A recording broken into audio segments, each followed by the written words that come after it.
Jesus Christ is Lord of our town. Welcome to Children's Church e-learning. Yay!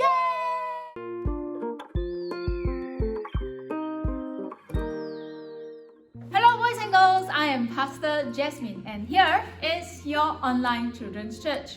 Christmas is just round the corner. Are you excited? I am really excited for Christmas this year. But before Christmas, next Sunday, we are going to have our graduation special. And this is something very important to all of you because we are going to wrap up 2020 and move into 2021 as Children's Church. Now for next Sunday, you can still sign up for the children's program at 10 a.m.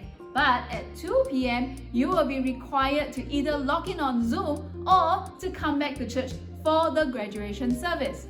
And so if you are from nursery to primary 4, you will be logging in onto Zoom at 2 p.m. to join in the graduation service.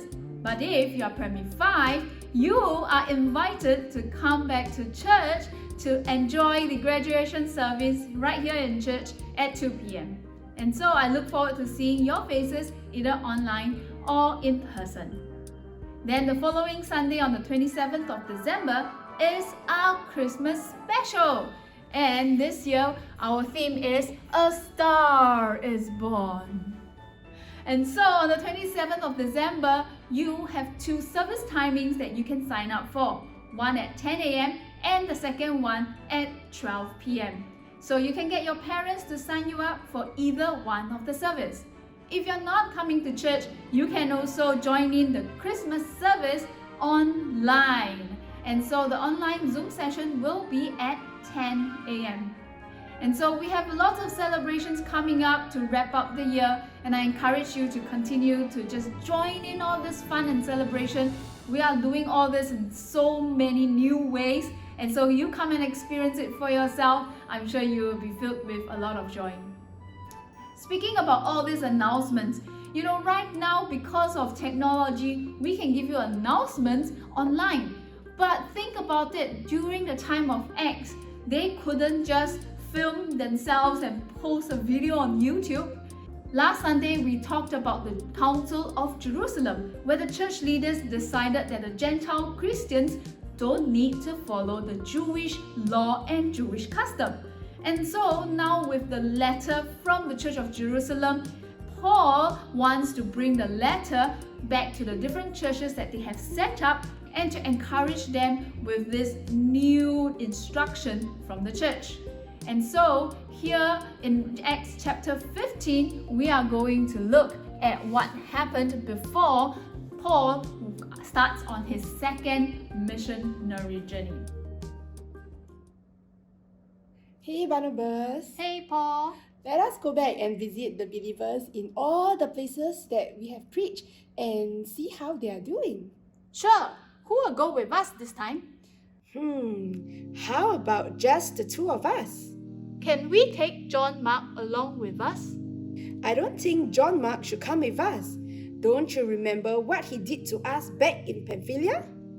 I know, but... He chose to abandon us at Pamphylia when we were sharing the gospel. Who knows if he would do the same again?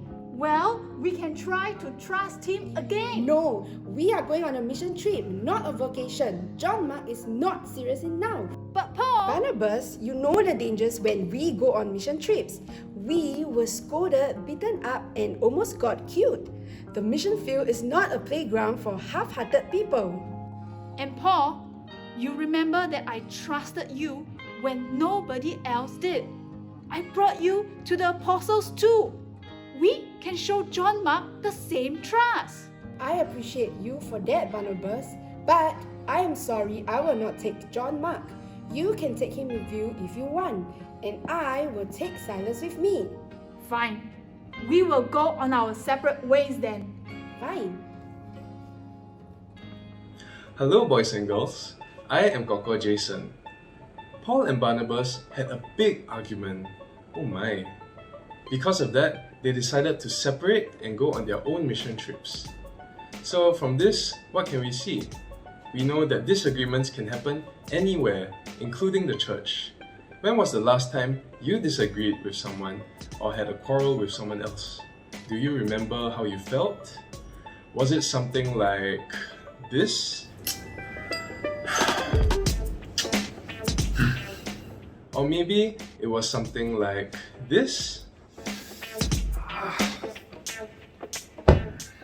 Or even something like this?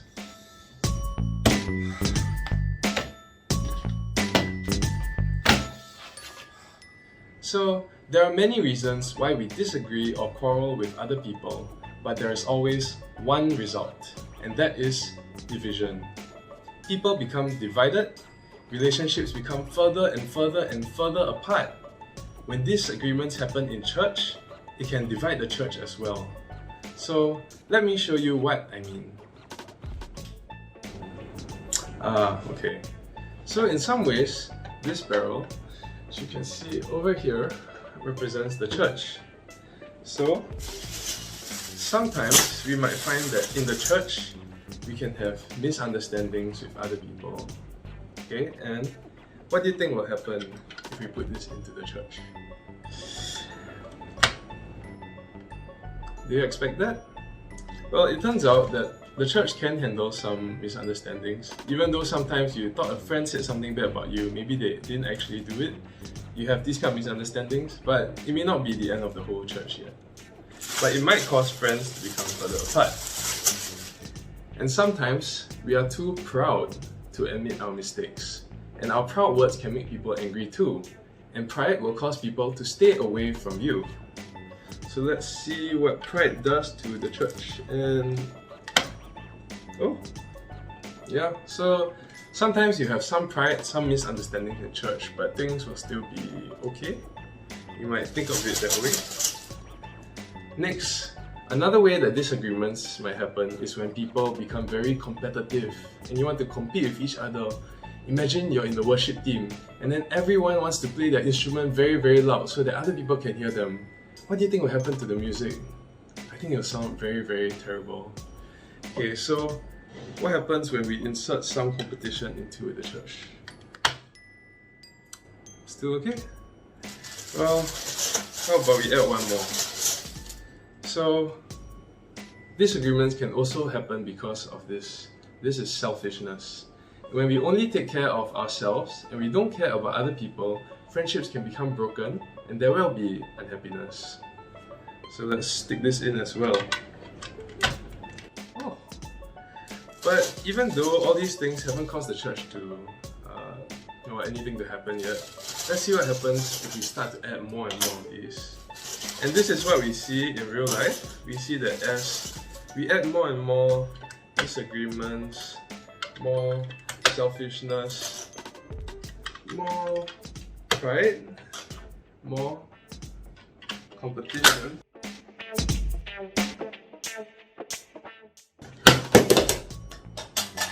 one day everything will just pop like that. So, as you can see, disagreements can cause a church to be divided and no longer united as one.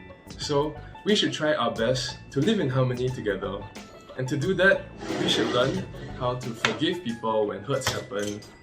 We must learn how to let forgiveness come in and heal our relationships. And with that, we can make sure that even though our church, we might still have some disagreements here and there, we forgive each other and make sure that everything is okay. And I'll have to go and pick that up later. Thank you. Hi everyone, my name is Bria. And I'm Hannah. Today we're going to talk about forgiveness. Yes! Jesus first forgiven us, so it's our turn to forgive others. How can we forgive others? We would like to show you a few ways to forgive others. Let's take a look.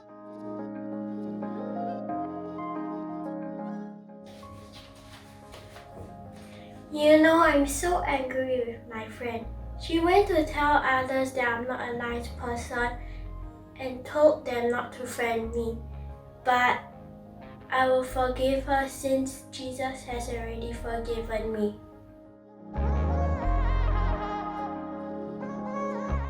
Now that I feel more calm, I am going to pray for her instead of staying angry. God, please help me to forgive her and bless her. In Jesus' name I pray, Amen. After praying for her, I feel ready to go and forgive her now.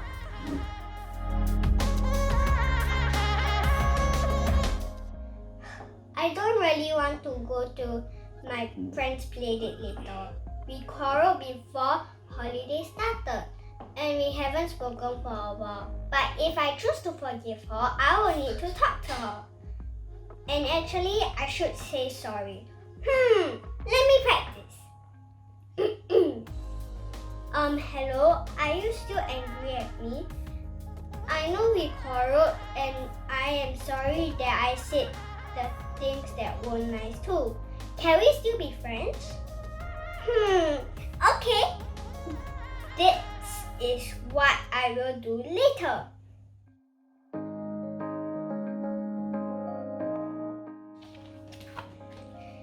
I am also thinking that other than talking to my friend and apologizing, I can also give her a present. A present will show that I am sorry for what I have done. Maybe this or this. These are the few ways we can show forgiveness. First, we can choose to let go of our anger and hurt. Second, we can pray and bless the person. Third, we can talk to him or her and say we are sorry, and if we need to, lately we can also give the person a present to show forgiveness. It is normal to have quarrels and feel hurt by others, but we can choose to forgive those same way Jesus forgave us. Let us learn to forgive like Jesus. Both Paul and Barnabas have very good reasons for insisting on their viewpoint. To Paul, he does not want to choose someone who is not serious about God's mission. Do you remember during Paul and Barnabas' first missionary journey, they were attacked so many different times, and Paul was even almost killed. And so Paul knows that the mission field is a serious place and not for fun and play. And so he does not want to choose someone who is not serious about God's mission and can leave them halfway. But to Barnabas, even though John Mark had failed them once, he thinks that John Mark deserves a second chance. And that's a good thing, isn't it? And so both of them seems to be right. But because they could not decide on which is the one thing that they should do, they had to go on their separate ways. So Paul took Silas and went on his second missionary journey, while Barnabas took John Mark and went on his own journey as well. From today's Bible story and also what Coco Jason has taught us, we learned that we should not allow disagreements and unhappiness to stay in the church. And so we need to learn to live in harmony with one another, and just as what Hannah and Brel has showed us, we need to learn to forgive one another with the forgiveness of Jesus Christ. This is such an important lesson for all of us because we are all so different. We need to know how to deal with disagreements and unhappiness in the church so that we don't allow all this to divide God's family. And so, boys and girls, carry on with your learning by doing the activity sheet either online or by printing it out. If you are in church with us, you will be doing the activity sheet that we have prepared for you. Today, we're meeting with the nursery K1 and K2 boys and girls on Zoom. And next Sunday at 2 p.m., we're meeting with our nursery K1, K2, Primary 1, Primary 2, Primary 3, and Primary 4 boys and girls on Zoom for the graduation service. And if you are in Primary 5, you'll be coming to church for the graduation service at 2 p.m. On the 27th of December, if you are not registering to come to church either at 10 a.m. or 12 p.m., you can log in on Zoom at 10 a.m. to join in the Christmas session. Now on these two next Sundays, we will not have e-learning video because you'll be participating in the program as a children's church together. Before we end, here is the group photo of the Zoom session last Sunday, and I'll see you soon.